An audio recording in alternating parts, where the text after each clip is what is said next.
if you like this video, make sure that you like, subscribe, and click the notification button for Oceana Views. Talk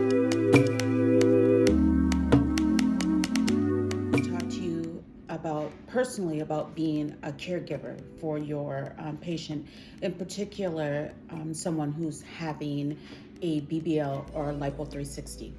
The first thing I'm going to tell you is come with some patience. You have to be patient. Your patient has just had a major surgery. Very painful.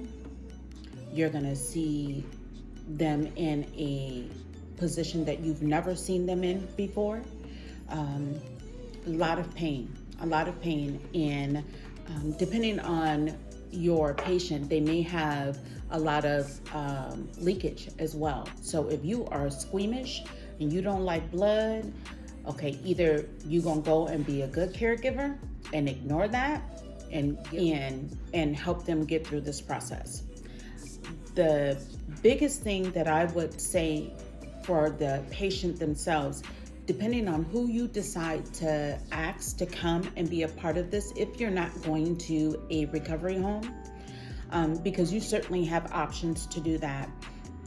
For Oceana, we chose not to even. And I just recently found out that she was going to try and go do this by herself. I would have been livid, but I'm going to be there and be supportive. So make sure that you come prepared to be 100% in. It's not easy. Like I said, bring your patience, because there may be some snapping, there may be some crying. They're gonna go through all types of emotions as they're going to the surgery, but having come out of the surgery, you're gonna need to be very supportive. There is gonna be some expectations that need to be set from the very beginning. So dolls, I'm gonna tell y'all, when you're choosing your people or whomever's gonna come and be a caregiver for you, make sure you tell them everything. Don't sugarcoat it, don't leave anything out. You're gonna see my rooter to the tutor. You are going to,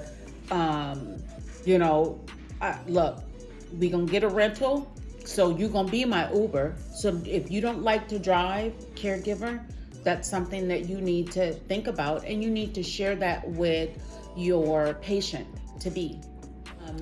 You also need to make sure that you come with your own cash, because there may be things that you need to do. Now, I am Oceana's mother, so there was not going to be one of those things where I couldn't get it, or I'm not going to pay for it or whatever, because I'm her mom, and I'm going to be supportive that way.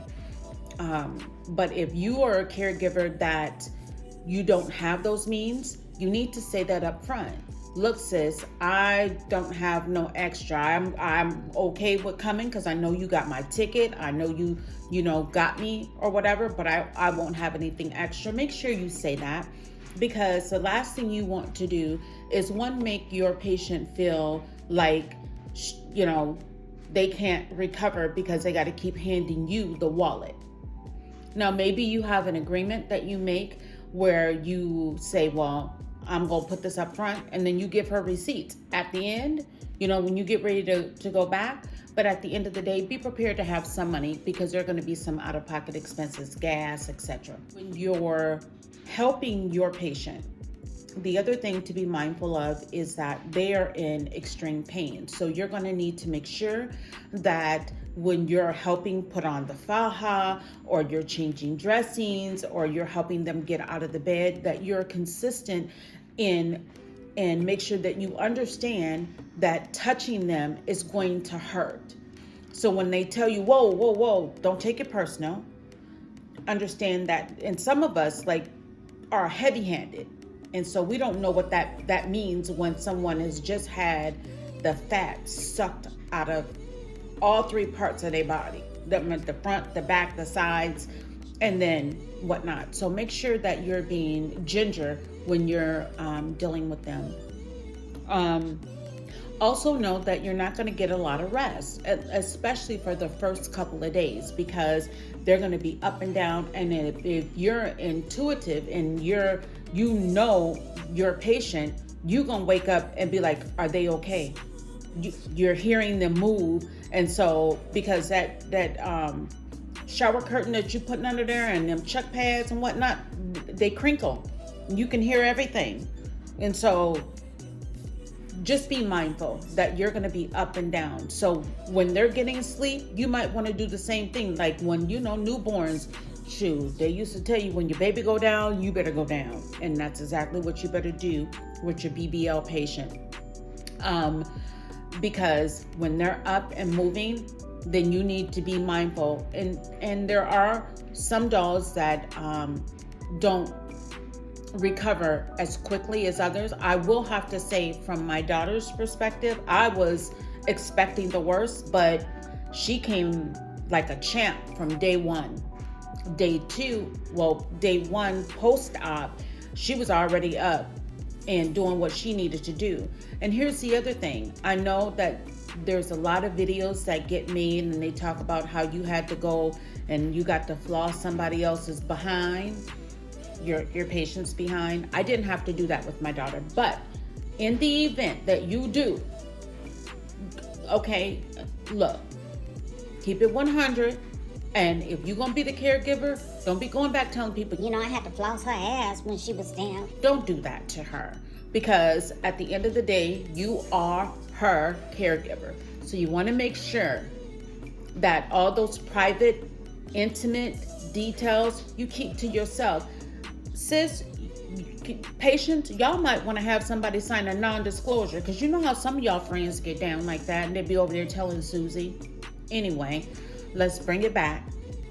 So you may have to floss, and you may have to help her wipe, because some people, depending on their pain tolerance, they may not be able to do it for themselves for the first couple of days. So keep that in mind. Again, you will see the raw. And look, quite frankly, they're in so much pain, they don't give a shit what you see. You can see it all. That's how they feel. They don't care. So just be mindful of that and be prepared to be 100% in. If you are not 100% in to your patient, then, maybe you might think about telling her to ask somebody else.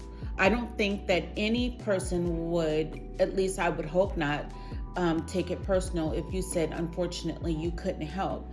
But if you are going to be that person and you are going to be in the building for her or him, make sure that you're 100% with them. Don't leave them hanging, because even though this is an elective procedure, the last thing that they need for you to do is come half-baked.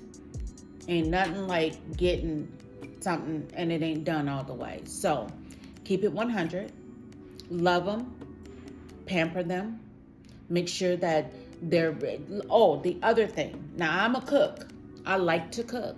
I'm going to make sure that my baby eat. If you don't know how to cook, make sure you know how to get to the grocery store or order Uber Eats or whatever it is that you need to do, because they need to eat. They need to feed the fat. Okay? Just saying, if you don't know how to cook. Don't be giving them a bunch of junk either. Besides that, I think the only other thing that I would say is be mindful, because this process is just that, a process, and it's going to take time. And you're going to be expected, at least my perception is that you're going to be expected to do it all, at least until they're up and mobile and ready to do what they need to do for themselves. So, in closing, I'm just going to say, if you're going to be a caregiver, make sure you give all the care that they need. Don't slack and give them half-baked. Thank you for taking the time to look at this video, and we'll be back.